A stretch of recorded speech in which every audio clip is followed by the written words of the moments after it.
Greetings everyone, this is Dark Barbarian. Today, we are showcasing a new Town Hall 10 hybrid base design. This base will assist us in safeguarding our loot while preserving our trophies.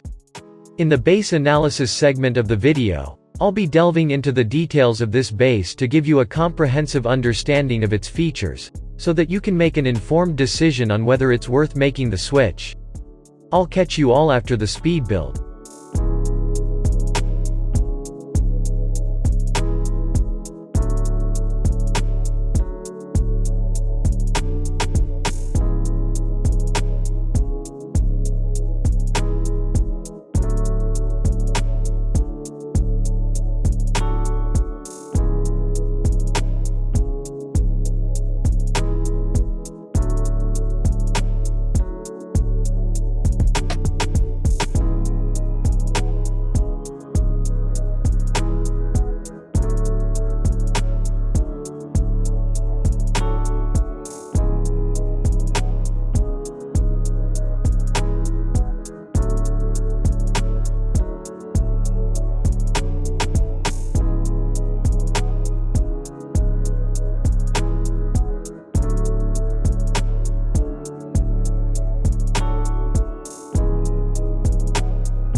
Let's do the base analysis. As you can observe, the Town Hall, similar to my prior hybrid base designs, is strategically positioned in the center of the base. This is to ensure its safety and security, as it is worth 1 star and contains a substantial amount of loot. One of the outstanding features of this base is the high number of compartments. The troops are effectively trapped by the walls while the defensive buildings deal huge damage to them. This base has a lot of compartments, which serves to slow down the opponent's attack.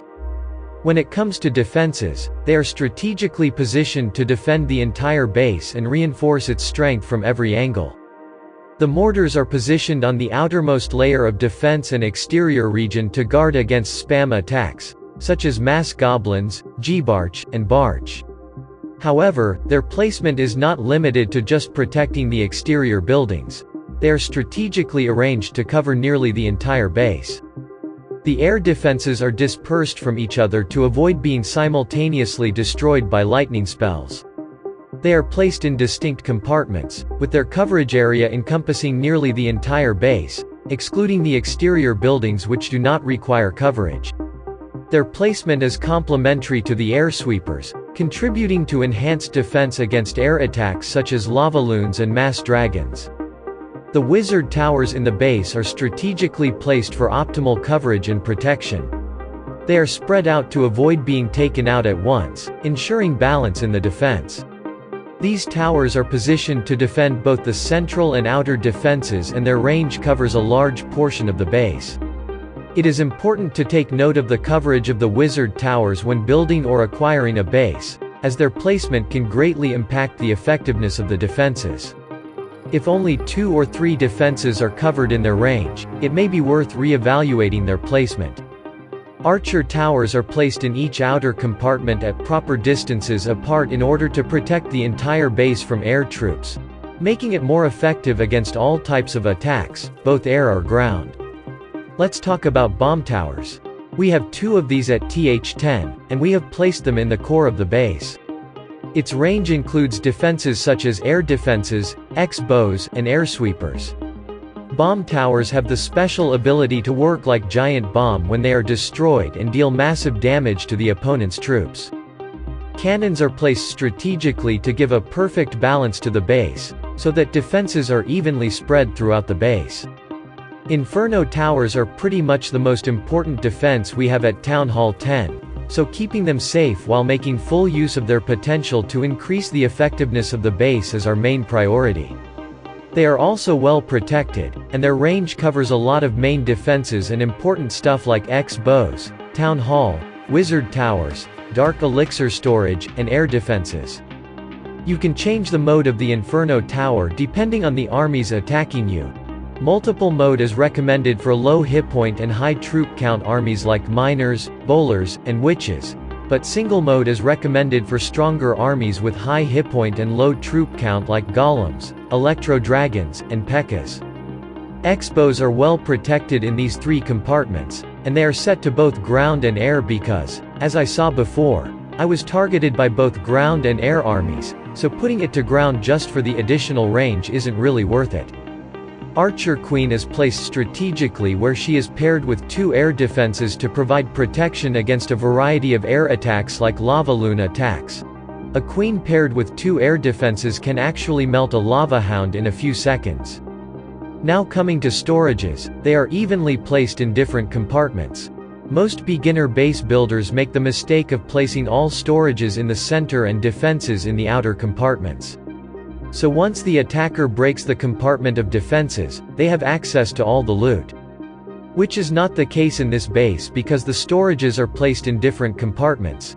The attacker must take out the entire base to get all of the loot. Never put the same type of storage on the same side of the base. For example, if we put both gold storages on this side of the base, the attacker can take almost all of your gold just by attacking this side of the base. So in order to avoid that, we place them alternatively, just like this base. Our Dark Elixir storage is safely guarded in the core compartment of the base, which is fairly tough to gain access to, therefore our Dark Elixir will be safe in this base. Now coming to the placement of the traps, after observation of so many attacks on this base, spring traps, and giant bombs are strategically placed in different compartments according to the pathing of defense attacking troops like hogs and giants, which helps in making this base stronger against ground attacks. We have placed those bombs out there so that they can take out the wall breakers, which can potentially ruin the attacker's funnel, as the troops wouldn't be able to go inside the base and they'll end up going for the outer trash buildings, which will end up ruining the attack. These skeleton traps are put in the core compartment because we want them to activate in the middle of the battle, and we've set them to air mode so they can assist us with lavaloon attacks by targeting balloons and reducing the balloon count. Air bombs and air mines are strategically placed throughout the base to help in the defense against air attacks. Coming to the outer buildings, I've placed them alternatively, like I've avoided placing the same kind of collectors close to one another. I see most people not putting enough thought while placing those outer buildings, so they end up placing the same kind of collectors all together. These collectors become an easy target to attackers when placed together. Hence it is important to spread them out to make it harder for opponents to take them out. That's it for the base analysis. Even if your base is powerful enough on its own, having defensive troops in your clan castle will benefit you a lot, since clan castle troops can help you waste opponents' troops and time. Having clan castle troops is necessary to make the maximum use of our base's centralized clan castle function. Now go straight to the description. I've left a copy link for this base in the description, so that you can conveniently copy it. That concludes this video. I'll see you in the next one.